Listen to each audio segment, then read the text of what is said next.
11:15 वाजता मी येता येता राजे शिवछत्रपती प्रतिष्ठानच्या या शिवजयंतीचे सगळे बोर्ड बघत होतो. त्याच्यावर लिहिलं होतं उत्तर महाराष्ट्रातली सगळ्यात भव्य शिवजयंती. ही उत्तर महाराष्ट्रातली नव्हे, केवळ महाराष्ट्रातली नव्हे, तर देशातली सगळ्यात भव्य शिवजयंती.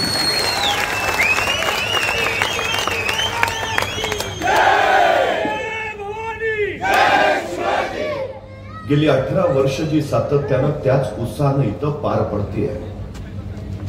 मला कधी कधी प्रश्न पडतो, 350 वर्षापूर्वी या मावळ मातीमध्ये स्वराज्य उभा करणाऱ्या छत्रपती शिवाजी महाराजांच्या सोबतचे मावळे असतील तरी कसे. इथं आल्यावर मला कळतं राजे शिवछत्र प्रतिष्ठानच्या मावळ्यांसारखेच ते असणार. यावर्षी या प्रतिष्ठाननं आणखी एक उपक्रम केला. या ठिकाणी छत्रपती शिवाजी महाराजांच्या त्या मावळ्यांची प्रकाश चित्र उभा केली. आता फक्त शिवजयंतीला या मावळ्यांचं स्मरण नाही होणार, वर्षातले 365 दिवस 24 तास या मावळ्यांचं दर्शन आता आपल्याला घडेल. या सगळ्यासाठी या प्रतिष्ठानचे अध्यक्ष सन्माननीय योगेशजी तथा बाबूभाई पाटे, त्यांचे सर्व सहकारी, मंचावर उपस्थित असलेले शिवनेरीचे आमदार सन्माननीय शरददादा सोनावणे, उपस्थित असलेले आशाताई बुचके, सत्यशीलराजे शेरकर, माऊली खंडागळे, राहुलजी नेवसे आणि सर्वच सन्माननीय आणि उपस्थित आपण सर्व. इतिहासाच्या पानावर जिथपर्यंत मराठ्यांच्या घोड्यांच्या टापा पोहोचल्या ती हिंदुस्थानची सीमा झाली. महाराष्ट्रामुळेच आजचा हिंदुस्थान हो आम्हाला शक्य होतं. नर्मदेच्या आल्यान आईने महाल बांधून गाद्या गिरद्यावर लोळत राहणं, पण आम्ही नाकारलं ते. आमच्या मंगलाष्टकामध्ये असलेली यमुना आम्हाला आमच्या हद्दीत हवी होती. ज्या राजधानीवर युधिष्ठिरानं राज्य केलं त्या राजधानीवर आम्हाला भगवा हवा होता. खरं तर नावाचे सिंह डरकाळी फोडायला जिथं झजावत नव्हते तिथं अजून ओठावर मिशा न फुटलेली आमची पोरं गिलच्यांना भिडत होती. ज्याच्या नावाने दुश्मनांना थरकाप फुटायचा त्या अब्दालीला मृत्यूचा भयचकित तांडव दाखवलंय. आम्ही मराठे मरण मारून पुढे निघालो, मरणाला शिकस्त दिली. आम्ही महाराष्ट्राला राष्ट्रीयत्व शिकवावं लागत नाही, ते त्यांच्या धमन्यातच असतं. विश्वास नसेल तर विचारा त्या पानिपताच्या मातीला, तिथल्या बावटाळीवर आजही हर हर महादेवचा जयघोष ऐकूया. तो हा महाराष्ट्र रुग्ण बाजूला टाकून दिल्लीच्या तख्ताला धडका देणारा, तो हा महाराष्ट्र चिनाबच्या पल्याड जाऊन अब्दालीच्या गिलच्यांना ठोकणारा, तो हा महाराष्ट्र बचेंगे तो और भी लढेंगे म्हणत उत्तरे धुमशान करणारा, तो हा महाराष्ट्र मरहट्टा हूं मारूंगा तो चढकर मारूंगा असं कडाडणारा. या महाराष्ट्राचं हे महाराष्ट्र हे निर्माण झालं, निर्माण केलं ते छत्रपती शिवाजी महाराजांनी. छत्रपती शिवाजी महाराजांच्या राज्याभिषेकाला 351 वर्ष पूर्ण होतात. 350 वर्ष उलटून गेली, पण छत्रपती शिवाजी महाराजांच्या विचारांची आचारांची गर्जना सदोदित तिथं घुमते आहे. खर तर गेल्या 500 वर्षांमध्ये भरतभूमीवर असा कुणाचा राज्याभिषेक झाला नव्हता आणि महाराष्ट्राच्या भूमीत तर शतके तो घडलाच नव्हता. महाराजांनी त्या राज्याभिषेकाची घोषणा केली. त्याच्या पाठीमागं काही कारण होती. एक, आदिलशाही, निजामशाही, मोगल महाराजांना एका जहागीरदाराचा बंडखोर मुलगा याच्या पलीकडे काही मानायला तयार नव्हते. आदिलशाही निजामशाहीचे अंकित सरदार महाराजांना राजा समजत नव्हते, इतर शायांशी तह करार करता येत नव्हते, मुलकी महसुली कारभारामध्ये नियम कायदे निर्माण करता येत नव्हते, आणि सगळ्यात महत्वाचं इथल्या रयतेला स्वतःचं राज्य हवं होतं, इथल्या रयतेला स्वतःचा राजा हवा होता, आणि त्याहून महत्वाचं महाराजांची इच्छा होती, कदाचित मी उद्या नसेन पण हे राज्य टिकलं पाहिजे, त्यासाठी इथल्या लोकांना काही प्रेरणास्थान दिलं पाहिजे, आणि म्हणूनच महाराजांनी उभारलं रत्नजडित 32 मनी सुवर्ण सिंहासन, मराठी माणसांची अस्मिता, मराठी माणसांचा स्वाभिमान ठरलं, राज्याभिषेकाची राजधानी ठरली, दुर्ग दुर्ग दुर्गम दुर्गेश्वर रायगड, पृथ्वीवर दौलताबाद गड चकोट खरा पण रायगिरीची सर नाही, त्याहून दशगुणी उंच, पावसाळ्यात कडियावर साधे गवत उगवत नाही, ऐसा चकोट बिकट वाट वहिवाट नाहीच. महाराज मोरोपंतांना म्हणाले, रायगड कैलासा इतकाच पवित्र, या गडावर अजून कोणाचे रक्त सांडले नाही, ततास जागा हाच करावा, आणि रायगड स्वराज्याची राजधानी घोषित झाला. रायगडावरचे 18 कारखाने महाराजांच्या राज्याभिषेकाच्या तयारीला लागले. रामजी दत्त नावाचा सुवर्णकार महाराजांचं स्वर्ण सिंहासन घडवू लागला. ते स्वर्ण सिंहासन घडवताना महाराज मोरोपंतांना म्हणाले, मोरोपंत, एवढा खर्चिक राज्याभिषेक स्वराज्याच्या कोषागाराला हा खर्च पेलेल? आणि मोरोपंत म्हणाले, महाराज, अजून असे 10 राज्याभिषेक करता येतील एवढं धन स्वराज्याच्या कोषागारात आहे. शून्यातनं महाराजांनी राज्य उभा केलं, आणि ते इतकं सामर्थ्यशाली झालं की अजून असे 10 राज्याभिषेक करता येतील. खरं तर महाराज हाताशी काही नसताना राज्य उभा करतात, आणि आमच्याकडे मात्र सगळं रेडीमेड असताना आमच्या हातनं काही होत नाही. नाहीतर एखाद्याला ढाल द्यावी, तलवार द्यावी, एवढंच काही त्याला घोड्यावर नेऊन बसवावा, त्याच्या पुढे जाऊन त्याला रणांगणात नेऊन सोडावा, आणि मग म्हणावं, लेका आता तरी लढ, तरी पट्ट्या निवांतच. अरे लढकी, तुमचा लढू कसा? एका हातात ढाल आहे, दुसऱ्या हातात तलवार आहे, दोन्ही हात एंगेज आहेत, लढणार कसा? आणि मग निदान पळून तरी जा, पळू तरी कसा? घोड्यावर बसलेली दिसत नाही का? चो बाजूनी अडचण आहे आमची. मुंगी बघितली? मुंगी मुंगी मुंगी केवढीशी, तिचं डोकं केवढंस, डोक्यातला मेंदू केवढासा, तरी पण त्या मुंगीला बरोबर कळतं कुठल्या गावातल्या, कितव्या आडीतल्या, कितव्या घरातल्या, कितव्या खोलीतल्या, कितव्या कपाटावरच्या, कितव्या फळीवर किती नंबरचा साखरेचा डबा आहे. एवढीशी मुंगी स्वतःचं ध्येय गाठते. आपल्याला अडचण काय आहे? वाटेनं चाललेल्या मुंगीत अडथळा ना, काठी आडवी टाका, आडवी काठी आली, मुंगी वाट बदलत नाही, माघारी तर अजिबात फिरत नाही, मुंगीला जाऊ द्यायचं नाही, तिच्या वाटेत दगड ठेवा. आता दगड आडवाला, मुंगी वाट बदलत नाही, माघारी अजिबात फिरत नाही, मुंगी दगडावर चढते, स्वतःची उंची वाढवून घेते आणि पुढे निघून जाते. जाऊ द्यायचं नाही, पाणी होता वाटेत, आता पाणी पडलंय, मुंगी वाट बदलत नाही, माघारी तर अजिबात फिरत नाही, ती पाण्याला वळसा घालते आणि पुढे निघून जाते. एवढीशी मुंगी सांगते, माघार घ्यायची नाही, जोपर्यंत ध्येय गाठत नाही माघार घ्यायची नाही. शिवचरित्रानं तर तोच सल्ला दिला. शून्यातनं उभा केलेलं राज्य एवढं सामर्थ्यशाली झालं. महाराज राज्याभिषेकाच्या पूर्वी महानमंगल आई तुळजाभवानीचं दर्शन घेण्यासाठी प्रतापगडाकडे रवाना झाले. महाराजांनी प्रतापगडावर आई तुळजाभवानीचं दर्शन घेतलं. तुळजाभवानीला सोन्याचं छत्र अर्पण केलं आणि महाराष्ट्र धर्मरक्षणाची शपथ घेऊन महाराज निघाले. प्रतापगड, हो तोच प्रतापगड जिथं महाराजांनी अफजल खानाचा कोतळा बाहेर काढला. प्रतापगडचा रणसंग्राम म्हणजे अफजल खानावरचा केवळ विजय नव्हे, तर तो इथल्या रयतेच्या विश्वासावर मिळवलेला विजय होता. इथूनच रयतेला विश्वास आला, हो आपण राज्य उभा करू शकतो. अफजल खान मारल्यावरच महाराजांनी प्रतापगडावर आई तुळजाभवानीचं मंदिर उभा केलं. त्या मूर्तीची आई भवानीच्या प्रतिष्ठापना होती. महाराज जातीनं पालखीत ठेवलेल्या मूर्तीला घेऊन निघाले होते. पालखी मंदिरासमोर आली आणि मंदिराच्या एका कोपऱ्यात काही लोक उभा होते. ते कोपऱ्यातूनच आई भवानीला नमस्कार करत होते. महाराजांना काही कळेना. त्यांनी विचारलं, अरे लांबून नमस्कार करता, जवळ या, पालखी जवळ या. तशी ती माणसं म्हणाली, नाही नाही महाराज, हतनच बरं आहे. असं कसं? या तसे पुरोहित पुढे झाले. महाराज नको, ते पाथरवट आहेत, त्यांचा मूर्तीला स्पर्श झाला तर मूर्ती वाटेल.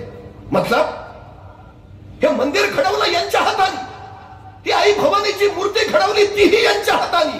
यांच्या हाताने मूर्ती घडवली ती चालते, पण घडवल्या मूर्तींना यांचा स्पर्श झाला तर ती वाटते. ऐसे कैसे नाही. महाराजांनी त्या पाथरवटांना जवळ तर बोलावलंच, पण प्रतापगडावरच्या आई तुळजाभवानीच्या मूर्तीची प्रतिष्ठापना महाराजांनी याच पाथरवटांच्या हस्ते केली. हे लक्षात घ्यायला हवं.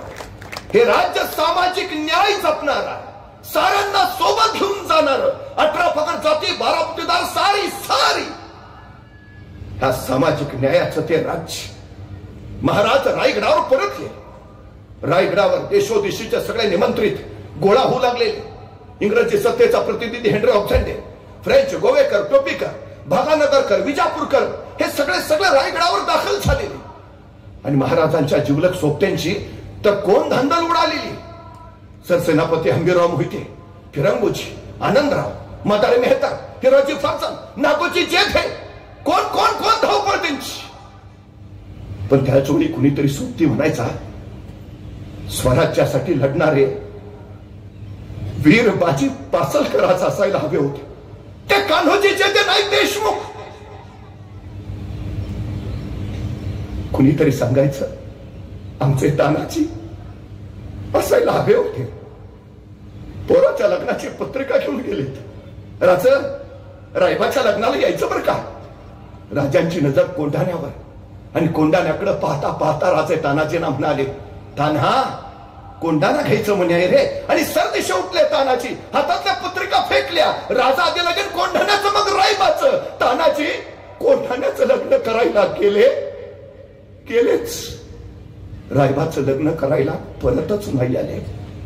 कुणीतरी सांगत होता, हवे होते आज हा राज्याभिषेकाचा सोहळा बघायला तानाजी हवे होते. कुणी सांगायचं तो आपला शिवाकाशीत.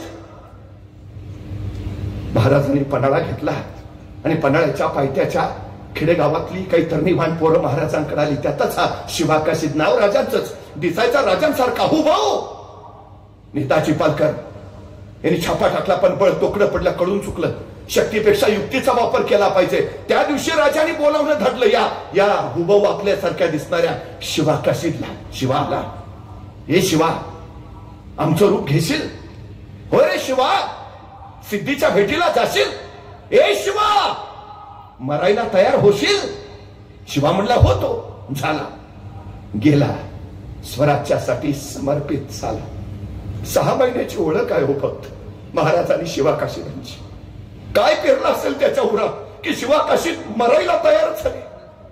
त्याच वेळी पन्हाळ्याच्या पश्चिमेकडून त्या वादळी पावसाळी किररात्री महाराज बांदलांच्या आणि बाजीप्रभूंच्या फौजा घेऊन पुढे निघाले. 20 तास अखंड प्रवास केला. राजे मसाईच्या पठारावर पोहोचले आणि त्यावेळी शत्रूची चाहूल लागली. बाजीप्रभू म्हणाले, राज निम्मी फौज घेऊन आपण पुढे निघा. निम्या फौजेनिशी आम्ही ते झुंजितो, साहेबकारी मरितो. राजा म्हणले, नाही बाजी, सगळ्या सोबत लढू. नाही राज, लाख मेले तरी चालतील, पण लाखाचा पोशिंदा वाचला पाहिजे. राजा निघा. निघा विजय सेठ राजे पुढे निघाले आणि बाजी गुपूर तटबंदी सारखे त्या गजखिंडीत झुंजत राहिले, कडाडत राहिले. जाऊन सांगा त्या यमाला, जोपर्यंत राजे विशाळगडावर पोहोचल्याचे तोफांचे आवाज आमच्या कानावर पडत नाहीत तोपर्यंत हा बाजी प्राण सोडणार नाही.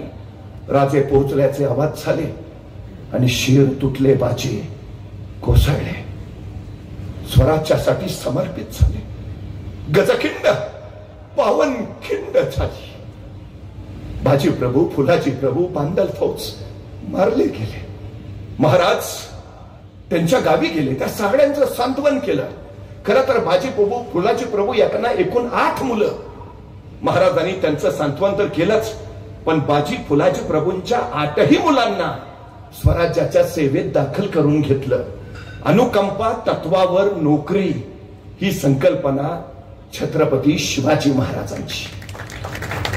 ठीक आहे, जी मुलं तरुण आहेत त्यांना स्वराज्यात घेता येईल, पण काही सैनिक असे असतील ज्यांची मुलं लहान आहेत, ते युद्धावर गेले, मारले गेले. आता त्यांच्या पश्चात त्यांच्या लहान मुलांचं काय? महाराजांनी रायगडावर आपल्या सैनिकांच्या लहान मुलांसाठी बाल परवेशी गृह उभारलंय, जिथं सैनिकांच्या मुलांचं संगोपन, संवर्धन, शिक्षण, प्रशिक्षण केलं जायचं आणि ते योग्य वयात आले की त्यांना स्वराज्याच्या सेवेत घेतलं जायचं. लहान मुलांचंही झालंय. आता काही सैनिक असे असतील, नुकतंच लग्न झालंय, अजून मुलबाळ नाहीच आहे, पण तो युद्धावर गेला, धारार तिथी पडला, आता त्याच्या पश्चात त्याच्या विधवा पत्नीचं, तिचं काय? आपल्या सैनिकांच्या विधवा पत्नींसाठी 350 वर्षापूर्वी महाराजांनी फॅमिली पेन्शनची योजना आणली आहे. पेन्शन किती तेही ठरलंय. तो सैनिक युद्धावर गेला, मारला गेला, त्यावेळी त्याला शेवटचा पगार जेवढा असेल त्या पगाराच्या निम्मी रक्कम त्याच्या विधवा पत्नीला आयुष्यभर पेन्शन म्हणून दिली जायची. पत्नीचं झालं. आता काही सैनिक असे असतील, अजून लग्नच झालं नाही, तो युद्धावर गेला, मारला गेला, आता घरी फक्त वृद्ध माता पिता, आता त्याच्या पश्चात त्यांचं काय? आपल्या सैनिकांच्या वृद्ध माता पित्यांसाठी महाराजांनी अडीशेरी नावाची योजना सुरू केली आहे. आपल्या सैनिकाच्या वृद्ध आई वडिलांना दरमहा 2.5 शेर धान्य स्वराज्यातनं दिलं जायचं. थोरापासून पोरापर्यंत महाराजांनी साऱ्यांची काळजी घेतलीये. आणि म्हणूनच डॉक्टर बाबासाहेब आंबेडकर असं सांगतात की या देशाची राज्यघटना तयार करताना माझ्या डोळ्यासमोर शिवछत्रपतींचं स्वराज्य होतं, लोककल्याणकारी राज्य. राज्याभिषेकापूर्वीचे धार्मिक विधी झाले आणि उगवली एकादशी. 4 जून महाराजांची सुवर्ण तुला झाली. इतर अनेक गोष्टींनी महाराजांची तुला करण्यात आली. चांदे, तांबे, जस्त, कथील, लोखंड, मीठ, जायपत्री, जायफळ, लोणी, मसाले, फळं, दूध, तुलेमध्ये वापरलेल्या सगळ्या गोष्टी दानधर्म म्हणून वाटण्यात आल्या. मासाहेब जिजाऊ हे सारं अभिमानी नजरेनं पाहत होत्या. हे सारं शहाजीराजे आणि त्यांचं संकल्पित होतं. ते संकल्पित आता प्रत्यक्षात येत होतं. आणि मासाहेब याची देही, याची डोळा ते पाहत होत्या. आणि हे सारं पाहताना मासाहेबांना आठवले 12 वर्षाचे शुभाराजे. शहाजीराजांनी त्यांनी ठरवलं, थोरले पुत्र संभाजीराजे शहाजीराजांबरोबर बेंगलोरातच राहतील. शहाजीराजे त्यांना घडवतील आणि ते कर्नाटकात राज्य विस्तार करतील. तर धाकटे पुत्र शुभाराजे मासाहेब जिजाऊंच्या सोबत पुण्यात येतील आणि ते महाराष्ट्रात राज्य विस्तार करतील. ठरल्यानुसार 12 वर्षाचे शुभाराजे मासाहेबांबरोबर पुण्याकडे जायला निघाले. आपला 12 वर्षाचा पुत्र निघाला. त्यावेळी एका पित्यानं त्या 12 वर्षाच्या आपल्या पुत्राला काय द्यावं? आमचा मुलगा कुठे निघाला तर आम्ही काय देतो? डबा, वेळेवर खा. फारच काळजी असेल तर आई सांगते नीट जा, नीट ये. अधिकची काळजी असेल तर आई म्हणते बसमध्ये बसताना मधल्या सीटवर बस. बाळ म्हणतं का? नाही, पुढनं कुणी ठोकलं तरी तू सुरक्षित, मागणं कुणी धडकलं तरी तू सुरक्षित. बाळा तू जगला पाहिजे. मग 12 वर्षाचे शुभाराजे निघाले. एका पित्यानं त्यांना जाताना काय द्यावं? स्वप्न दिलं, ध्येय दिलं, महत्वाकांक्षा दिली. स्वतः शहाजीराजांनी संस्कृत मधून तयार केलेली मुद्रा आपल्या 12 वर्षाच्या पुत्राच्या हाती सोपवली. काय होता मुद्रेत? प्रतिपत्य चंद्र लेखेवर वरदेष्णू विश्ववंदिता शाहसुनो शिवसैषा मुद्रा भद्राय राजथे. एक पिता आपल्या पुत्राला काय सांगतोय? प्रतिपदेच्या चंद्राच्या कलेप्रमाणे तुमचं राज्य वाढत जाईल आणि एक दिवस ते विश्वाला वंदनीय होईल. पुत्र अजून बेंगलोरातच आहे, पुण्यात यायचे, स्वराज्याला सुरुवात व्हायची आहे. त्याच्या आधीच शहाजीराजे सांगतायत आम्हास खात्री आहे राज्य उभा राहणारच. शहाजीराजे असं नाही म्हटले तुम्हाला जमेल का, तुमच्याच्याने होईल का, तुम्ही कराल का? सवालच नाही, जमणारच. मी वारंवार सांगतो आमच्या पोरांच्या चुका काढण्यापेक्षा त्यांचं कौतुक करायची संधी शोधा, म्हणजे पोरं इतिहास घडवतील. पण आमची अडचण अशी आहे सगळ्यात मोठी, 12 वर्षाच्या शुभाराजांना एक भव्य स्वप्न दिलं देतात आई वडील. आमची अडचण काय? बघा ना, आमच्या घरात आमचं पोरगं रंगत असतं, आई स्वयंपाक करत असते. अचानक पोरगं आईचं लक्ष चुकून अंधाऱ्या खोलीच्या दिशेने झेपावतं. आई बघते तशी आई तिथूनच सांगते ए नको जाऊ, अंधारात भाऊ असतो, नाही जायचं. ते पोरगं तिथंच थबकतं, तिथनच आईकडे बघतो, नाही अंधारात भाऊ असतो, नाही जायचं. आई परत स्वयंपाकाला लागते. ती आईची नजर चुकून परत अंधाराकडे झेपावतं. आई परत बघते, सांगितलं नाही जायचं, अंधारात भाऊ असतो, नको जाऊ. आई परत स्वयंपाकाला लागते. पोरगं परत अंधाराकडे झेपावतं. प्रत्येकात जन्मजात धाडस असतच, उजेडात काय आहे त्याला दिसतंय, अंधारात काय आहे त्याला कुतूहल आहे, ते त्या दिशेने झेपावतंय. मग मात्र आई संतापते, त्या पोरला उचलते, लांब नेऊन ठेवते. सांगितलं नाही जायचं, अंधारात भाऊ असतो, नाही जायचं. त्या मुलाच्या बालमनावर लहानपणीच संस्कार होतो, अंधारात भाऊ असतो. पट्ट्या पुढं 2 पोरांचा बाप झाला तरी अंधारात जात नाही. दोष कुणाचा आहे? ओल्या मातीच्या गोळ्याला जर हवा तसा आकार देता येत असेल तर जिवंत हाडामांसाच्या गोळ्याला सुद्धा हवा तसा आकार देता येतो. शहाजीराजे आणि मासाहेब जिजाऊ यांनी आपल्या पुत्राला तो आकार दिला. राज्य निर्माते, राष्ट्र निर्माते. 12व्या वर्षी शहाजीराजांनी दिलेली हीच मुद्रा राज्याभिषेकाच्या वेळी महाराजांनी छत्रपतींची अधिकृत मुद्रा म्हणून स्वीकारली. आणखी काय दिलं होतं शहाजीराजांनी? छोटं मंत्रिमंडळ दिलं होतं. उद्या तुम्हाला तुमचं मंत्रिमंडळ उभा करायचं आहे. महाराजांनी त्याच छोट्या मंत्रिमंडळाचं 6 जून 1674 राज्याभिषेकाच्या वेळी अष्टप्रधान मंडळात रूपांतर केलं.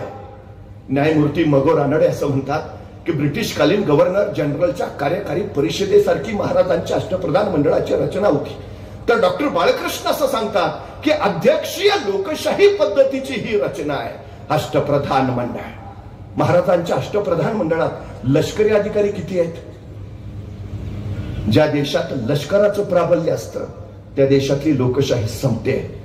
महाराजांनी स्वराज्याचं अष्टप्रधान उभारलं, पण अष्टप्रधानात फक्त एकच लष्करी माणूस आहे, सरसेनापती हंबीरराव मोहिते. आणि बाकीचे सगळे वरचे 7ही मुलकी प्रशासनातली लोक आहेत, महसुली प्रशासनातली. राजांचं राज्य कशासाठी? लष्कर करण्यासाठी नाही, युद्ध करण्यासाठी नाही, आक्रमण करण्यासाठी नाही, तर हे अष्टप्रधानातले 7 प्रधान लोकांचं कल्याण करण्यासाठी आहेत. लोककल्याण करणे सगळ्यात महत्वाची गोष्ट, लोककल्याण. याच छोट्या मंत्रिमंडळाचं राज्याभिषेकाच्या वेळी महाराजांनी कायदे पद्धतीत रूपांतर करून अष्टप्रधान निर्माण केलं. घटना तयार केली महाराजांनी स्वराज्याची. कानून जागता नाव तीच. या घटनेनुसारच स्वराज्य चालेल. आणखी काय दिलं होतं शहाजीराजांनी? आपल्या 12 वर्षाच्या पुत्राला भगवा ध्वज दिला होता आणि सांगितलं होतं उद्याच्या तुमच्या उभा राहणाऱ्या स्वराज्याचा हा भगवा दौलत ध्वज असू द्या. पण त्याच वेळी शहाजीराजांनी सांगितलं, पण ध्यानी घ्या शिवबालाचे, हा भगवा साधा नाही बरं, कुणालाही पेलता येत नाही. मनगटात रग आणि छातीत धग असावी लागते त्यासाठी. कारण हा भगवा प्रभू श्री रामचंद्रांचा आहे, भगवान श्रीकृष्णांचा आहे. रामकृष्ण हरी म्हणत वारीला जाणाऱ्या वारकऱ्यांचा आहे. हर हर महादेव म्हणत रणांगणावर कोसळणाऱ्या धारकऱ्यांचा. हा भगवा शौर्याचा, पराक्रमाचा, त्यागाचा, समर्पणाचा. हा भगवा फडकत राहू द्या. 12व्या वर्षी आपल्या पित्यानं दिलेला हाच भगवा राज्याभिषेकाच्या वेळी महाराजांनी स्वराज्याचा राष्ट्रीय ध्वज म्हणून घोषित केला. रायगडाच्या माथ्यावरचा तो जरीकाठ लावलेला भगवा आला गेल्या सारांचं स्वागत करत होता. या मुलांच्या पातशाहीमध्ये एक मराठा एवढा पातशाह होतोय, ही गोष्ट साधी झाली नाही. केवढं कौतुक. महाराज लोकमानसाच्या हृदय सिंहासनावर कधीच आरूढ झाले होते, पण आता ते स्वर्ण सिंहासनावर आरूढ होणार होते. सारी हातुरले होते. 5 जून द्वादशी उजाडली, रायगड गुड्याने बहरला, तोरणं बांधली, फुलं सजली. आणि संख्यांच्या समर्पणाचं, बलिदानाचं हे महनमंगल फळ. खरं तर हजारो वर्ष सह्याद्री ज्या क्षणाची वाट पाहता चल राहिला, तो क्षण नजदीक आला. राज्याभिषेक. ज्येष्ठ शुद्ध त्रयोदशी, सूर्योदयाला 3 घटिका कमी असताना महाराजांच्या राज्यारोहणाचा मुहूर्त होता.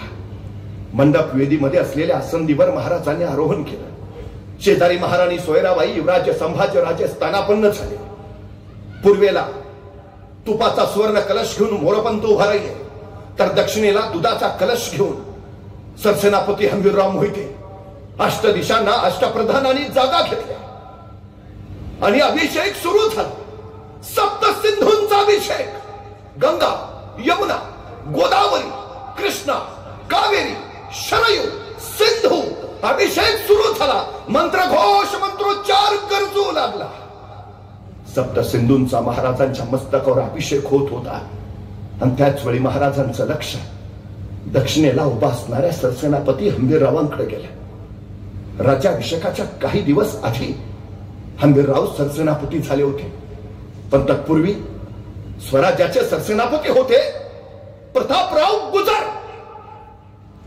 स्वराज्य सर्वाधिक काळ तब्बल 8 वर्ष सेनापती राहिलेले, स्वराज्यासाठी सगळ्यात जास्त लढाया केलेले आणि स्वराज्याला सगळ्यात जास्त प्रांत जिंकून देणारे सरसेनापती प्रतापराव. प्रतापराव ही सुद्धा महाराजांनी दिलेली पदवी. मिर्झा राजेच्या गुहेत एकटे जाऊन मुर्जा राजाला ठार मारायची हिकमत दाखवणारे कडतोजी प्रतापराव झाले. महाराजांनी राज्याभिषेकाच्या पूर्वी या प्रतापरावांना सांगितलं, सरसेनापती, औरंगजेब राज्याभिषेकात खोडा घालणार, राज्याभिषेक निर्विघ्न पार पडवायला हवा, त्यासाठी स्वराज्याच्या सीमा बिंदू करा. आणि सरसेनापती प्रतापराव राज्याभिषेकासाठी स्वराज्याच्या सीमा निर्दोष करत दौडत राहिले. त्याच वेळी बेहलोल खान पठाण स्वराज्यात होता. उमराणीला प्रतापराव त्याला कोंडला, महिनाभर पुरता जखडला. अखेर बेहलोल खान पठाण शरण आला. प्रतापरावांना गयावया करू लागला. चूक झाली, चुकून आला, आता परत इकडे कधी येणार नाही. एक वेळ धर्मवाद द्या, एक वेळ. भोळ्या प्रतापरावांनी या बेहलोल खानाला सला करून सोडून दिला. वार्ता महाराजांना कळाली आणि राजे संतापले. काय करणे सला केलात? बेहलोल सापाची जात, फिरून दंश करणारच. तुम्ही तो सिपाहीगिरी केली, ही सेनापतीगिरी कुठली? महाराजांचे बोल प्रतापरावांच्या काळजात घुमू लागले. आणि खरं होतं बरं, खरं होतं. नाहीतर हिंदुस्थानचे राजे मूलतः उदार, शत्रूला सोडून द्यायचीच आमच्याकडे परंपरा. मोहम्मद घौरीनं पृथ्वीराज चौहानांवर आक्रमण केलं. पृथ्वीराज चौहानांनी 2 वेळा घौरीचा पराभव केला, पण पराभव करून सुद्धा पृथ्वीराज चौहानांनी मोहम्मद घौरीला सोडून दिला. 3ऱ्या वेळेला मोहम्मद घौरी आला, त्यांनी पृथ्वीराज चौहानांचा पराभव केला, पण मोहम्मद घौरीनं मात्र पृथ्वीराज चौहानांना सोडून नाही दिलं, संपवला. वास्को दी गामा कलिकत बंदरात उतरला. झमोरीन राजाने त्याचं स्वागत केलं, पण पुढे त्यानंच त्याला कैद केलं, कलिकत ताब्यात घेतलं. शत्रूलाही माफ करायची आमची वृत्ती, पण या परंपरेला पहिला छेद दिला तो छत्रपती शिवाजी महाराजांनी. प्रतापगडावर अफजल खानाचा कोतळा काढला आणि महाराजांनी जगाला संदेश दिला, या भूमीवर आक्रमण करायला जो येईल सोडला नव्हे, फाडलाच जाईल. आणि महाराजच खरं ठरले. प्रतापरावांनी सोडून दिलेला बेहलोल परत स्वराज्यात आलाच. महाराजांनी पुन्हा प्रतापरावांना खरं म्हणत पत्र लिहिलं, त्या बेहलोलचे मस्तक छटल्याशिवाय आम्हास तोंड दाखवू नका. आणि प्रतापरावांच्या मस्तकात महाराजांचे बोल घुमू लागले. राज्याभिषेक तोंडावर आहे, अशा वेळी सरसेनापतींनी रायगडावर असायला हवं. तर महाराज सांगतायत, त्या बेहलोलचं मस्तक छटल्याशिवाय आम्हास तोंड दाखवू नका. प्रतापरावांच्या मस्तकात ठिणग्या उडत राहिल्या. प्रतापराव बेहलोलच्या शोधात दौडत राहिले. कोल्हापूर जिल्ह्यातल्या गडिंग्लज तालुक्यातल्या सामानगडाच्या पायथ्याशी प्रतापरावांची छावणी पडली. दिवस थंडीचे, शेकोटी ढाणणत होती आणि सगळे मावळे बसले होते. त्याच वेळी हेर धावत आला. राव, राव. प्रतापरावाने त्याच्याकडे बघितलं. राव, नेसरीच्या खिंडीत बेहलोल खानाचा तळ पडलाय राव. आणि ताडकन प्रतापराव उठले. प्रतापरावांची नजर समोरच्या ज्वाळेत स्थिर झाली. एक ठिणगी उडाली, प्रतापरावांच्या डोळ्यात घुसली आणि कडाडले प्रतापराव. कोण येतो, कोण येतो सोबत? उठले विसाचे बल्लाळ, उठले दीपाचे राऊतराव, उठले विठ्ठल पिलाजी यात्रे, उठले सिद्धी हिलाल, उठले कृष्णाजी भास्कर, उठले विठोजी शिंदे आणि खास आहे सरसेनापती प्रतापराव गुजर. 7 घोडी सज्ज झाली, मान ठोकली आणि हर हर महादेव करत तुफान दौडली घोडी.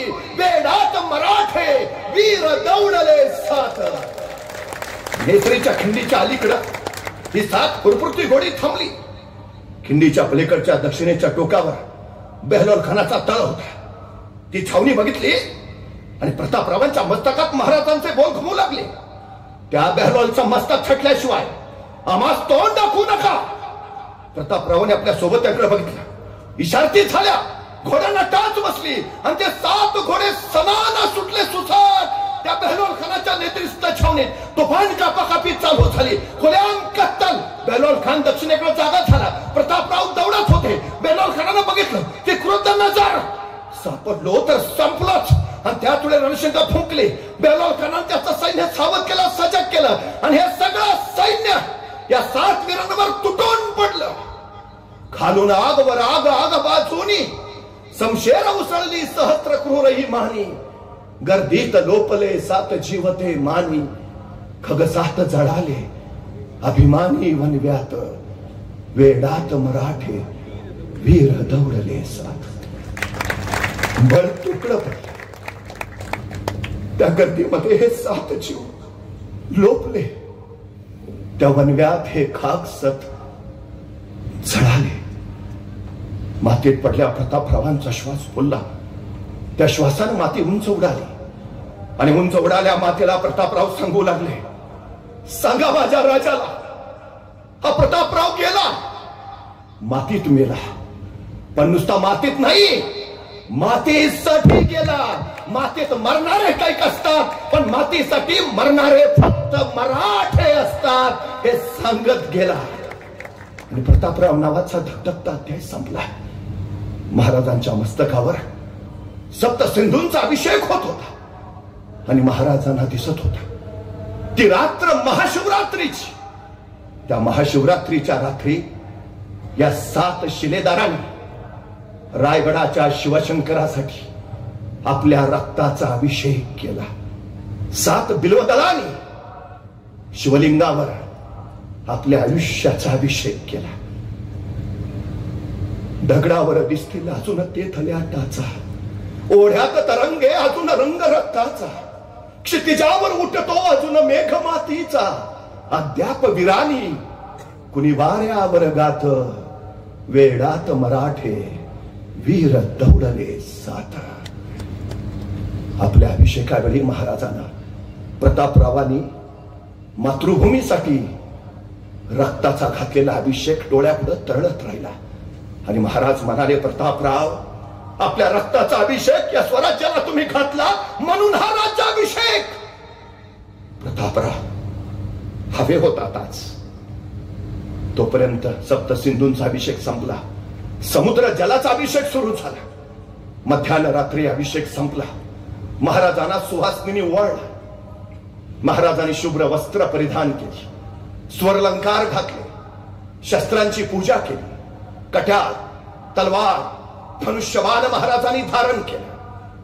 आई तुळजाभवानीला, मासाहेब जिजाऊंना, उपस्थित ज्ञानी जनांना महाराजांनी वंदन केलं आणि महाराज राज्यसभेकडे निघाले. राज्यसभेच्या सुशोभित प्रवेशद्वारावर स्वरलंकार लिहिलेले 2 बलाढ्य हत्ती आणि 2 पांढरे शुभ्राश्व, 4 पातशाया पालत्या घालून त्यावर नूतन सृष्टी उभारणाऱ्या श्री शिवरायांच्या स्वागताला सज्ज होते. राजे हात निघाले. राज्यसभेच्या मध्यात एक सुबक लांबरुंद चौथरा, त्याच्यावर आणखी एक चौथरा, त्याच्यावर अष्टस्तंभी मेघडंबरी आणि त्या मेघडंबरीत होतं रत्नजडित 32 मणी स्वर्ण सिंहासन. मराठी अस्मिता झालेलं, मराठी स्वाभिमान बनणार ते स्वर्ण सिंहासन. खरं तर हे स्वर्ण सिंहासन घडवताना राजाने मासाहेबांना सांगितलं, मासाहेब, सिंहासनच तयार करायचं असेल तर एवढं मोठं सिंहासन तयार करा की आमच्या सगळ्या मावळ्यांना त्याच्यावर बसता आलं पाहिजे. एक शिवराय छत्रपती नाहीत होणार मासाहेब, या मातीत उगवलेला प्रत्येक जण छत्रपती असेल. हे राज्य साऱ्यांच, इथला प्रत्येक जण छत्रपती. महाराजांनी साऱ्यांना सोबत घेतलं. नाहीतर बघा ना, आपण निर्माण केलेल्या राज्याचं नाव महाराजांनी शिवराज्य नाही ठेवलं. ठेवलं असतं तरी आपल्याला अभिमानच वाटला असता, पण नाव ठेवलं स्वराज्य. स्व माझं, माझं राज्य. या मातीत उगवलेल्या कुणीही राज्याच्या नावाचा उच्चार करावा. स्वराज्य, माझं राज्य. अरे माझं आहे ना, मग मलाच लढलं पाहिजे, मलाच झगडलं पाहिजे आणि मला झुंजलं पाहिजे. मला एका साध्या प्रश्नाचं उत्तर द्या. आपल्या घरातल्या विजेच्या बल्बला आपण कधी दगड मारतो का? नाही. आणि रस्त्यावरची एक तरी ट्यूब आपण नीट ठेवतो का? नाही. का? ट्यूब कुठं आपली आहे? ज्या दिवशी रस्त्यावरची ट्यूब आपली होईल ना, त्या दिवशी हा देश महासत्ता होईल. महाराजांनी ते सांगितलं, जोपर्यंत एखादी गोष्ट माझी होत नाही, मी तिच्या रक्षणासाठी उभा राहत नाही, हे स्वराज्याचं रयतेचं झालं. आपण सत्ताधीश व्हावं, म्हणून हे राज्य नव्हतं. रयतेचं राज्य निर्माण व्हावं ही त्याच्या पाठीमागची सगळ्यात मोठी भावना होती. सगळ्यात मोठी. महाराजांच्या राज्याचा वचननामा काय? वचननामा एकच, सर्वास पोटास लावणे आहे. 18 पगड जातीची 12 बुलतेदाराची सारी, सुतार लोहार चांभार न्हावी जोशी गुरव वाणी मुलानी साळी माळी धनगर कोळी आगरी भंडारी मराठे ब्राह्मण सारे सारे पोटाला लागले पाहिजेत. हे साऱ्यांचं राज्य आहे. महाराज त्या सिंहासनाकडे निघाले. सिंहासनाच्या पाठीमागं सुवर्णांकित भाल्याच्या टोकावर अधिकार दर्शक राज चिन्ह झळकत होती. सुवर्णमत्स्य, मोरचंद, अश्वदलाची, आरमाराची, निपक्ष न्यायाची. हेनरी ऑक्झेंडेन महाराजांच्या राज्याभिषेकाला उपस्थित होता. तो असं लिहितो की महाराजांच्या सिंहासनाच्या पाठीमागं एका स्वर्णांकित भाल्याच्या टोकावर समपातळीत लोंबणारी सोन्याच्या तराजूची 2 पारडी होती. आधुनिक न्यायशास्त्राचा जन्म तर आताचा. आता न्यायालयात पट्टी बांधलेली न्यायदेवता हातात तराजू घेऊन उभा असते, निपक्ष न्यायाचं प्रतीक म्हणून. 350 वर्षापूर्वी महाराजांनी ते निर्माण केलं. हे राज्य साऱ्यांचं, निपक्ष न्यायाचं. नाहीतर बघा ना, स्त्रियांवरच्या अत्याचाराचा सगळ्यात जलद गतीनं झालेला निर्णय, फास्ट ट्रॅकवर चाललेली एकमेव केस आहे भारतातली राजाच्या पाटलाची. एकमेव. किती वेगात असेल? सगळ्यात महत्वाची गोष्ट, सगळ्यांना समान न्याय, पटकन. त्याच्याही पेक्षा महत्वाचं, महाराजांनी पहिला विचार हा करून ठेवला, या भूमीवर राज्य नव्हती असं नाही. विजयनगरचं साम्राज्य होतं, देवगिरीचं राज्य होतं, पण उद्ध्वस्त झालं. आपण हे राज्य उभा करतो आहे, कदाचित तेही उद्या नाही. हे स्वराज्य चिरंतन राहिलं पाहिजे. म्हणूनच महाराजांनी पहिला विचार केला, स्वराज्याला धोका कुठून? महाराष्ट्राला धोका कुठून? आणि महाराजांच्या लक्षात आलं, महाराष्ट्राला धोका जमिनीवरनं नाही, महाराष्ट्राला धोका समुद्रावरनं आहे. परवा मुंबईवर 26/11चा दहशतवादी हल्ला झाला आणि मग आम्हाला कळालं, महाराज म्हणत होते ते खरं होतं. 350 वर्षापूर्वी सम्राट चंद्रगुप्तानंतर हिंदुस्थानात स्वतःचा आरमार उभा करणारे पहिले राजे छत्रपती शिवाजी महाराज. तत्कालीन काळात जहाज इंग्रजांकडनं घ्यावी लागायची, तोफा पोर्तुगीजांकडनं, दारुगोळा डचांकडनं. महाराजांनी एके दिवशी विचार केला, इंग्रज आज जहाज देत आहेत, पोर्तुगीज आज तोफा देत आहेत, डच आज दारुगोळा देत आहेत, पण उद्या हे सगळं देणं यांनी बंद केलं तर? आणि महाराजांच्या लक्षात आलं, जी माणसं दुसऱ्याच्या खांद्यावर उभा असतात केव्हाही ढासळतात, जी माणसं स्वतःच्या पायावर उभा असतात त्यांना कोसळण्याचा धोका नसतो. स्वराज्य स्वावलंबी स्वयंपूर्ण झालं पाहिजे. आत्मनिर्भर भारताची बीज शिवचरित्रात तुम्हाला दिसतात. मेड इन इंडिया महाराजांची संकल्पना आहे. आणि म्हणूनच महाराजांनी रत्नागिरी जिल्ह्यातल्या विजयदुर्गला जहाज बांधायचा कारखाना काढला, मुंबई जवळच्या कल्याणला आरमाराची गोदी काढली आणि पुणे जिल्ह्यातल्या मावळामध्ये जगातला आशिया खंडातला सगळ्यात मोठा तोफा उठायचा कारखाना सुरू केला. स्वराज्यासाठी लागणारं सगळं स्वराज्यातच. महाराजांकडे एक विलक्षण गुण आहे ज्याचं नाव आहे जिज्ञासा. दुर्दैवानं आमच्या हल्लीच्या पिढीत हा गुणच आता राहिला नाही. आमची सगळ्यात मोठी अडचण आहे. म्हणजे इथं जर शिक्षक असतील तर ते सांगतील, हल्लीची पोरं प्रश्नच विचारत नाहीत. प्रश्न न विचारायची 2च कारणं असतात. 1 सगळं येतंय आणि 2 काहीच येत नाही. मला खरंच बरं वाटतं की बरं झालं ते सफरचंदाच्या झाडाखाली न्यूटनच बसला होता. ते नेमकं सफरचंद खाली पडलं आणि त्याला प्रश्न पडला, सफरचंद खालीच का पडलं? आणि मग गुरुत्वाकर्षणाचा शोध लागला. बरं झालं सफरचंदाच्या झाडाखाली न्यूटनच बसला होता. आपल्यातला एखादा बसला असता तर पण पडलं असतं सफरचंद खाली, काय प्रश्न पडला असता आपल्याला? बरं झालं मी असतानाच पडला. दुसरा प्रश्न, बरं झालं आणखी कुणी नाही, अकेले अकेले खाएंगे. आणि जर एखाद्याला प्रश्न पडलाच सफरचंद खालीच का पडलं आणि त्याने विचारलं वडिलांना, बाबा सफरचंद खाली का पडलं? बाबा म्हणणार, खाना मुकाट्यानं का डोक्याला ताप देतो, काही ते व्याप कमी आहेत का? संपला आमचा न्यूटन सफरचंदाच्या झाडाखालीच. सगळ्यात मोठी आमची अडचण आहे, सगळ्यात मोठी. जिज्ञासा विलक्षण गुण आहे महाराजांना, विलक्षण. एक काळ होता आम्हाला आमच्याच समुद्रात जायचं झालं तर पोर्तुगीजांचा परवाना घ्यावा लागायचा.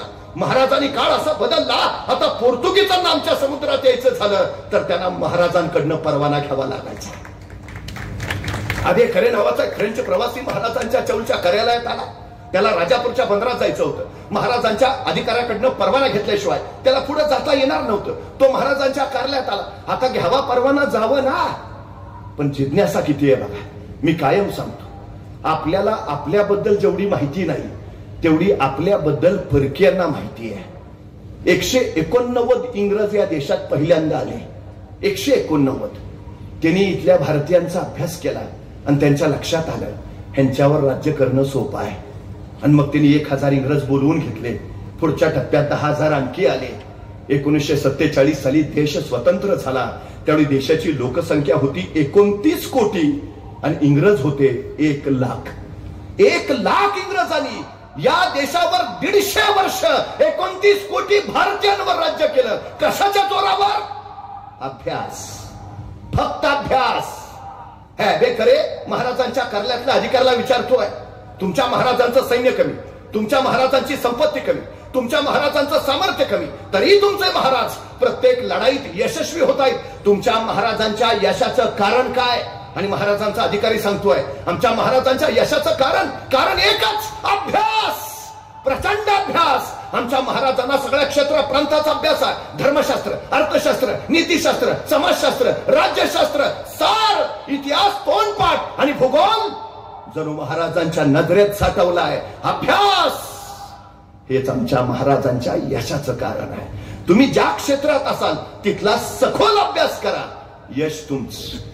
पण हल्ली आमच्या पोरांचा अभ्यासच प्रचंड आहे. परवा आमच्या गावातली 4 पोरं एकत्र आली. म्हणली सध्या नोकऱ्या तर नाहीत, काहीतरी उद्योग करूया. मग बराच खळ झाला चौघांचा. म्हणजे कुठला उद्योग करावा? मग एक म्हटला आपलं गाव जरा आत पडतंय, एसटी स्टँड बाहेर आहे. एसटी आली तर माणसांना उतरून 2-2 किलोमीटर चालत गावाकडे यावं लागतंय. मग काय करूया? चौघात मिळून एक रिक्षा घेऊ. जोरात बिझनेस चालेल. मग चौघांनी वर्गणी काढली, चौघात म्हणून रिक्षा घेतली, रिक्षा स्टँडवर लावली. रिक्षा स्टँडवर लावल्यावर चौघातला एक जण पुढे बसला आणि 3 मागं बसले. एसटी आली, प्रवासी उतरले, रिक्षा बघितल्यावर हरपले, धावत धावत जवळ गेले. फुल आहे. चलो चलते चलते. 6 महिने झालं त्यांचा बिझनेसच होईना. 6 महिन्यानंतर परत चौघं एकत्र आले. म्हणले ह्या बिझनेस मध्ये काही रस नाही, दुसरा बिझनेस करू. म्हणले कुठला? आपल्या गावात गाड्या भरपूर आल्यात, पण एखादी गाडी पंक्चर झाली तर पंक्चर काढायचं दुकान गावात नाही, पंक्चर काढायचं दुकान टाकू. परत चौघांनी पैसे काढले, पंक्चर काढायचं दुकान टाकलं. पण पंक्चर काढायचं दुकान टाकून 6 महिने झाले तरी ह्यांच्या दुकानात एकही गाडी पंक्चर काढायला आली नाही. का? ह्यांनी पंक्चर काढायचं दुकान 4थ्या मजल्यावर टाकलं होतं. तुम्ही काय करताय, कुठं करताय, कधी करताय, कसं करताय याची माहिती करून घेणं याचा अर्थ अभ्यास. महाराज काय यशस्वी? प्रत्येक गोष्टीचा सखोल अभ्यास, प्रत्येक. आणि हे सगळं कशासाठी? महाराजांचं ध्येय काय? अबे खरे दुसरा प्रश्न विचारतोय महाराजांच्या अधिकाऱ्याला. तुमचे महाराज हे सगळं का करतायत? तुमच्या महाराजांचं स्वप्न काय, ध्येय काय, महत्वाकांक्षा काय? आणि महाराजांचा अधिकारी सांगतोय आमच्या महाराजांचं ध्येय, आमच्या महाराजांचं स्वप्न, आमच्या महाराजांची महत्वाकांक्षा अहद तंजावर ते तहद पेशावर, सिंधू नदीपासून बंगालचा उपसागर अखंड स्वराज्य उभा करायचं आणि या स्वराज्यावर भगवा डौलानी फडकावत ठेवायचा. हे आमच्या राजांचं ध्येय आहे. राजांचं ध्येय महाराष्ट्रापुरतं मर्यादित नाही. अहद तंजावर, तहद पेशावर, सिंधू नदीपासून कावेरीच्या संगमापर्यंत अखंड स्वराज्य हा राज्याभिषेक त्या ध्येयाचं पहिलं सामर्थ्यशाली पाऊल होतं. आणि महाराज सिंहासनाकडे निघाले. गणपती, गजाश्वपती, सुवर्ण रत्न श्रीपती, प्रजापती, अष्टप्रधान वेष्टित, न्यायालंकार, प्रौढ प्रताप पुरंदर राजे सिंहासनाच्या चौथऱ्यावर पोहोचले. मंत्रघोष चालूच होता, मंत्रोच्चार घुमत होता. गागाभट्ट पुढेच आहे. सिंहाचा मुखवट असलेला सुवर्ण राजदंड त्यांनी महाराजांच्या हाती दिला. महाराजांनी त्याला वंदन केलं आणि उजवा गुडघा टेकून महाराजांनी सिंहासनाला वंदन केले. आणि पदस्पर्श न करता महाराज सिंहासनारोहण करते झाले. सिंहासनावर महाराज वीरासनात बसले. मंत्रघोष थांबला आणि मौल्यवान जडावाचं, मोतिलक झालराचं सुवर्ण छत्र घेऊन गागाभट्ट पुढे झाले. महाराजांच्या मस्तकी त्यांनी सुवर्ण छत्र धरले आणि गागा भट्टांची किलकारी घुमली. क्षत्रिय कुलावतंस सिंहासनाधीश्वर महाराजाधिराज छत्रपती शिवाजी महाराज की. हजारो मुखातून जयध्वनी निनादला. गडावरच्या नौबती चौकडे गरजू लागले. रायगडाच्या तोफा कडाडू लागल्या आणि जरीपटका द्यालेला भगवा सांगू लागला, राष्ट्रभूमीला छत्रपती लाभला, राजे छत्रपती झाले. राज्याभिषेकानंतर महाराजांनी राष्ट्रप्रधान मंडळाला अधिकार दिला. मराठीतली पहिली डिक्शनरी महाराजांनी यावेळी प्रकाशित केली. राजव्यवहार कोश छत्रपती नावाची नाणी पाडली. शिवशाप चालू केला. भेदभाव रहित असणार, सगळ्या जाती धर्मांची, स्त्रियांची प्रतिष्ठा जपणार, गुलामगिरी संपवणार, शेतकऱ्यांचं कास्तकारांचं राज्य स्थापन झालं. राज्याभिषेकानंतर महाराजांची मिरवणूक नगरखान्यापासून जगदीश्वराच्या मंदिराकडे निघाली. ऐरावतावरच्या सुवर्ण अंबारीत बसलेले महाराज, त्यांच्यावर सुवर्ण, चांदी आणि रुपयाच्या फुलांचा वर्षाव होऊ लागला. मिरवणूक वाजत गाजत निघाली आणि महाराजांची ही मिरवणूक हेनरी ऑक्झेंडन बघत होता. ती मिरवणूक बघताना त्याला प्रश्न पडला, रायगड बुलंदानी बेलाग, दुर्ग दुर्गम, मुंगिलावर चढता येत नाही, वाऱ्याला खाली उतरता येत नाही, इतका बिकट, मग इतक्या बिकट रायगडावर माणूस चढू शकत नाही. तिथं महाराजांनी एवढे मोठे प्रचंड हत्ती गडावर नेहलेच कसे? त्याला प्रश्न पडला, कसे नेले असतील? अजून सुद्धा माणसं रायगड चढू नाही शकत, रोपवेने जातात. मग 350 वर्षापूर्वी ते बलाढ्य हत्ती महाराजांनी कसे नेले असतील? हेनरी ऑक्झेंडनला अजून उत्तर मिळालं नाही.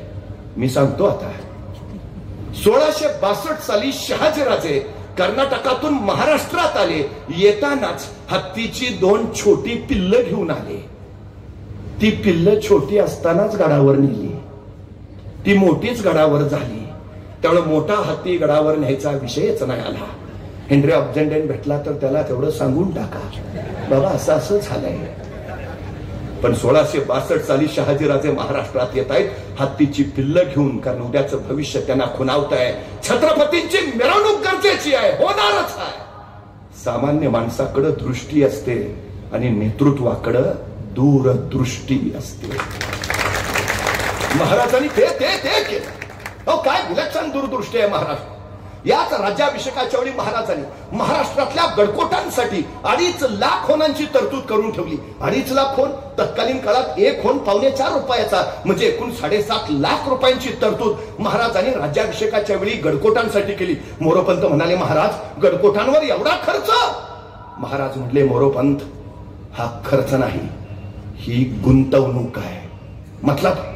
मतलब आज ना उद्या औरंगजेब या दख्खनवर चालून येणार हे निश्चित. कदाचित त्यावेळी मी असेन, कदाचित मी नसेन, पण हे स्वराज्य टिकलं पाहिजे. हे स्वराज्य टिकवण्याचं कार्य हे माझे गडकोट करतील. आणि माझा एक गडकोट या होनातून मी एवढा बुलंद करेन की तो औरंगजेबाशी 1 वर्ष झुंजेल. एक गड जर 1 वर्ष झुंजला तर औरंगजेबाला माझे सगळे किल्ले घ्यायला 360 वर्ष लागतील. काय दूरदृष्टी आहे बघा, काय गणित असेल महाराजांचं. औरंगजेब काही एकटा येत नव्हता हो. येताना 5 लाखाची फौज घेऊन यायचा. 1 किल्ला 1 वर्ष, मग 5 लाख फौजेचा 1 वर्षाचा खर्च किती? मनुष्यबळ महाराजांकडे तितका नाही, पण औरंगजेबाची आर्थिक हानी आपण करू शकतो आणि ती महाराजांनी केली. एका गडानं 1 वर्ष झुंजवला म्हणजे 5 लाख गुणिले त्याचा सगळा खर्च.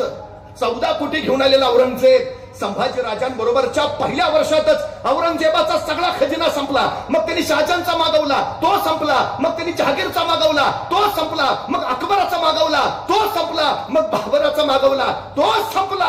औरंगजेब या दख्खनशी टकरा घेताना कफल्लक झाला.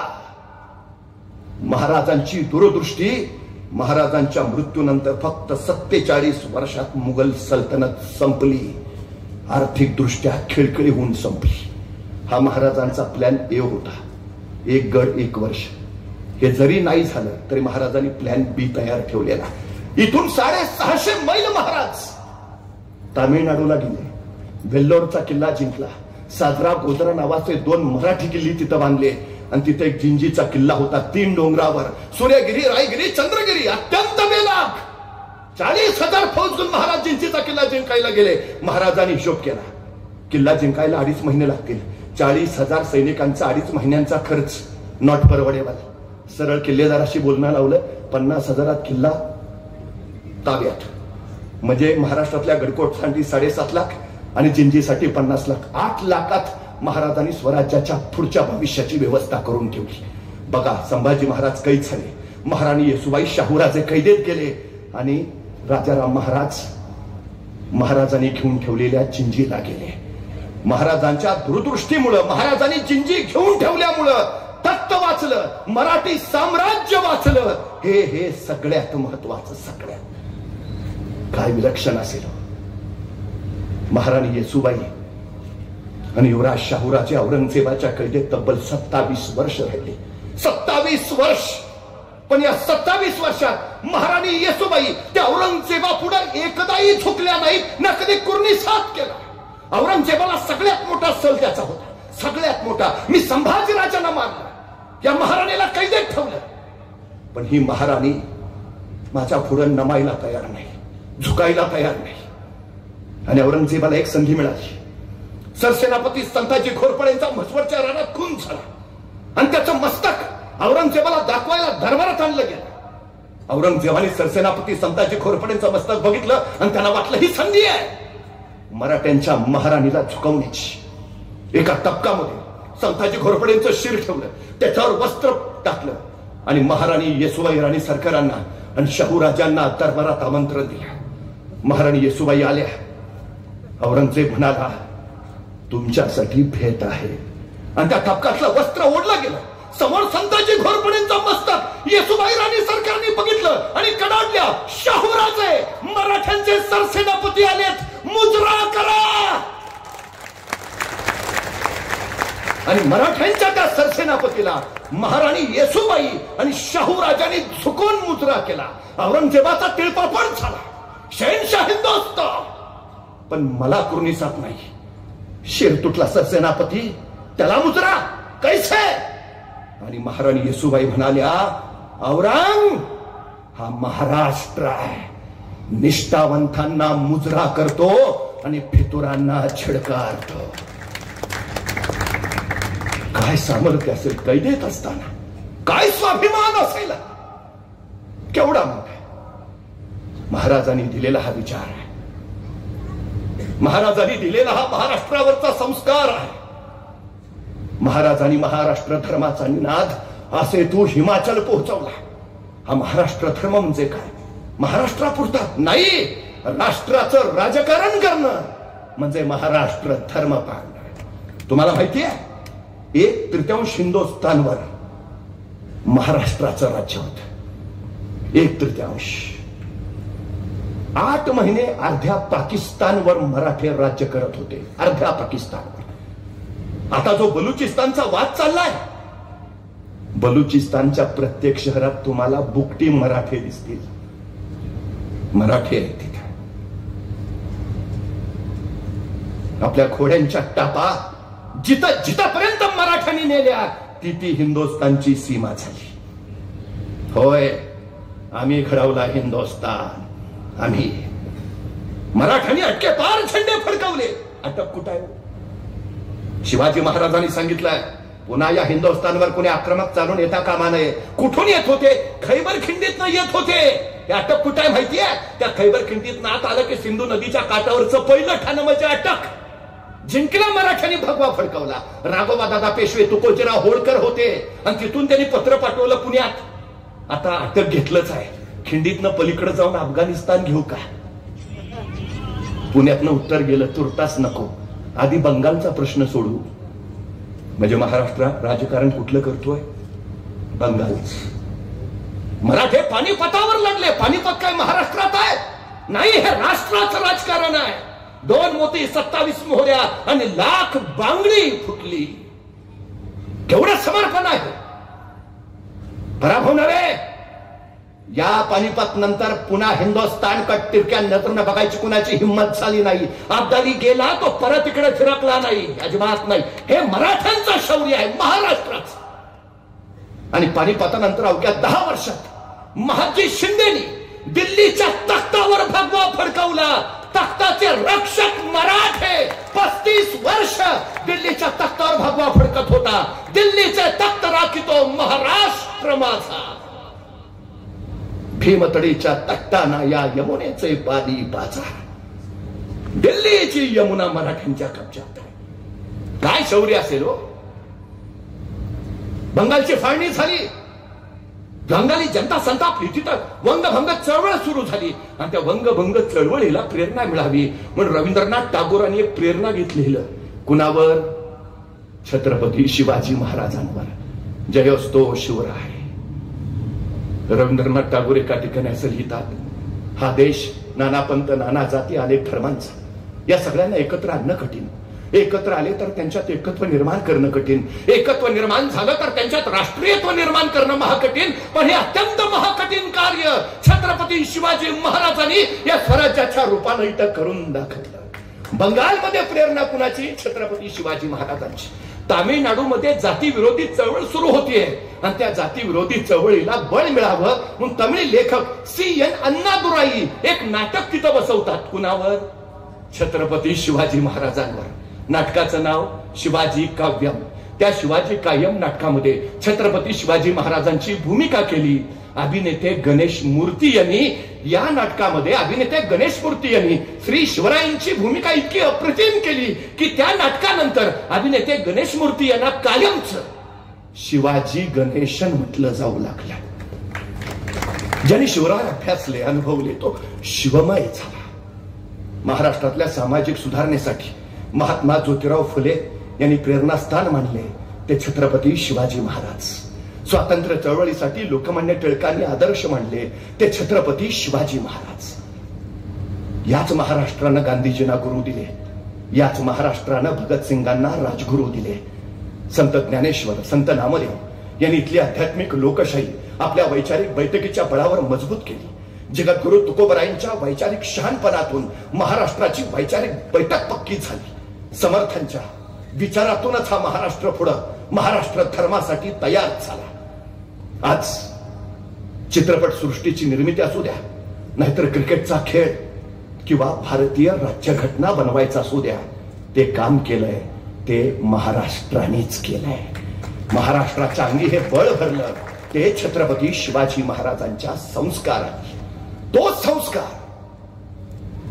संस्कार या शिवजयंतीच्या माध्यमानं आपल्या मनात विचार म्हणून रुजावा, आचार म्हणून कृतीत यावा आणि छत्रपती शिवाजी महाराजांना अपेक्षित असणारं सुराज्य इथं घडावं ही अपेक्षा. पुन्हा आपल्या सगळ्यांना शिवजयंतीच्या शुभेच्छा देतो. थांबतो. धन्यवाद.